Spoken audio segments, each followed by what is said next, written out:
This design calls for, I'll roll out a little, an informal path and then a raised area that is paved with brick paving. I've hatched it over here, and I'll move that hatching back into position just to show you that if I pop that in over there, can you see that the paving, which is easy to do in GardenCAD, dominates the whole design? So I want to get rid of that, and I want a more subtle approach to this.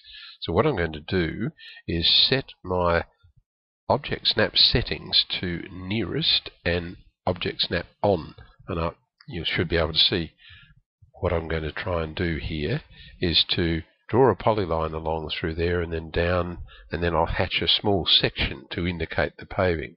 So it's draw, polyline, and remember that nearest is on. So I can click, and the polyline is being drawn, and it's snapping to the edge of the arc that defines the paved area.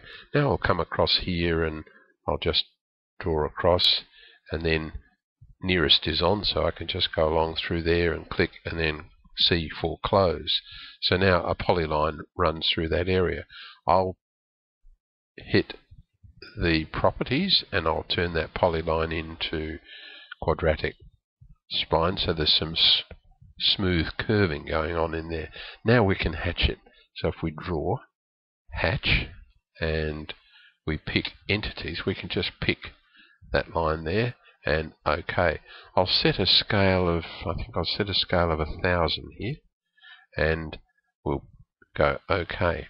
And in goes our paving indicator. If I now remove the polyline there, I hope you can see that that offers a much better way of indicating that a zone is going to be paved. It doesn't dominate. We need to put another copy of it down through there.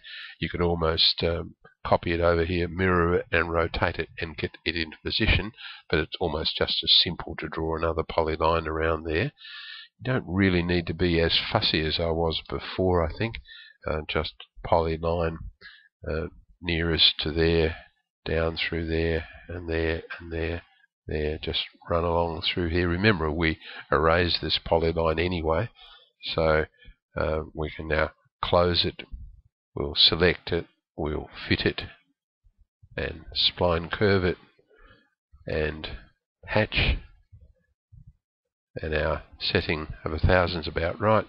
Pick the entities and OK that, and blow away the polyline. Now as we look at the drawing, that to me indicates that this whole zone is to be paved, but doesn't in any way over-dominate the design. You could perhaps do an improvement by swinging some of that paving around at an angle, but I'd leave that to your creativity. From my point of view, that makes the drawing hang together much, much better.